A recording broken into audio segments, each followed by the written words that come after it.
بسم اللہ الرحمن الرحیم۔ السلام علیکم دوستو۔ مکروہات روزہ یعنی کہ وہ کون سی چیزیں ہیں جن سے روزہ مکروہ ہو جاتا ہے۔ جو ناظرین ہمارے چینل پر نئے ہیں ان سے گزارش ہے کہ چینل کو سبسکرائب کر لیں اور بیل آئیکن کو پریس کر دیں تاکہ مزید ویڈیوز آپ تک بآسانی پہنچتی رہے۔ روزے کے مکروہات کے متعلق چند مسائل ہیں، جن میں پہلا مسئلہ یہ ہے کہ روزے کی حالت میں تھوک نگلنے سے روزہ فاسد نہیں ہوتا، البتہ منہ میں تھوک جمع کر کے نگلنا صرف مکروہ ہے۔ عوام لا علم ہونے کی وجہ سے ہر وقت تھوکتی رہتی ہے۔ مکروہات کے مسئلے میں سے دوسرا مسئلہ یہ ہے کہ بلا عذر زبان سے کوئی چیز چکھنا مکروہ ہے۔ اگر کسی عذر سے چکھے، مثلا کسی عورت کا خاوند بد مجاز ہے کہ اگر سالن میں نمک کم و بیش ہو گیا تو بگڑ جائے گا، تو زبان سے چکھنے میں کراہت نہیں۔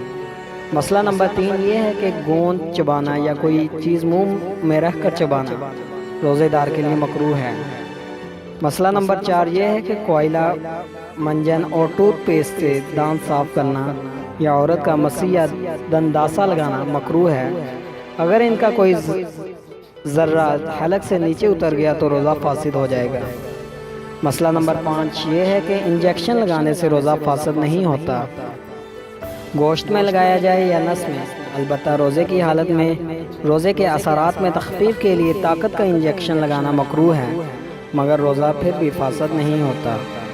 مسئلہ نمبر 6 یہ ہے کہ روزے دار کا روزے کی حالت میں خون دینے سے روزے پر کوئی فرق نہیں آتا، البتہ اگر کمزوری اور ضعف کا خدشہ ہے تو مکروہ ہے۔ مسئلہ نمبر 7 یہ ہے کہ روزے کی ضرورت کے بغیر ٹھنڈک حاصل کرنے کے لیے کلی کرنا، ناک میں پانی چڑھانا، غسل کرنا، گیلا کپڑا بدن پر لپیٹنا برا کراہت جائز ہے، جبکہ مقصد صرف ٹھنڈک حاصل کرنا ہو۔ بے صبری، پریشانی اور گھبراہٹ ظاہر کرنے کے لیے یہ کام مکروہ ہے۔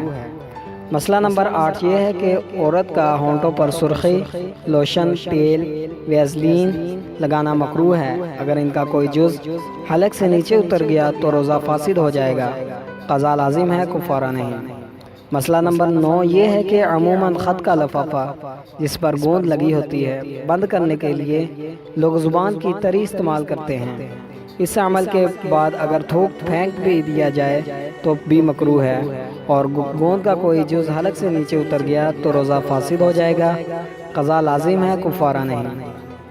مسئلہ نمبر 10 اور سب سے بڑا مسئلہ یہ ہے کہ غیبت، چغلی، جھوٹ، بہتان تراشی، بیہودہ گوئی، گالی گلوچ، اعزار ثانی اور گناہ کے تمام کاموں سے روزے کا سخت نقصان ہوتا ہے۔